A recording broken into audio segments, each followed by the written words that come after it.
ubice 90% y'abagwaye ingwara ya gute nabigitsina gabo.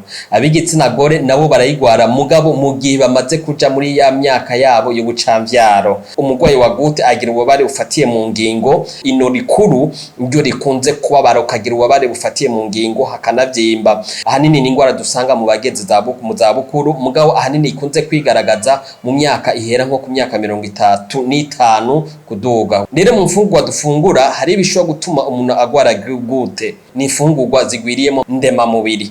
Mugabo proteine itera gute ni iva ahanini cyane mu vyo tworora mu bitungwa. Nk'akarero izo nyama, ayo mafi, ayo magi, amata. Rero ni ingwara ishobora kuvugwa kandi ni ingwara kwa muganga dutora iyo tumugwaye twiketse ko yo bafise ivyo bimenyetso tugira igipimo cyitwa acide urique turamuvura kandi ingwara ya gute irakira. Rero umuntu agira imimenyerezo mu mubiri sport aba yirinze bimwe muri zo ngwara harimo niyo ngwara ya gute.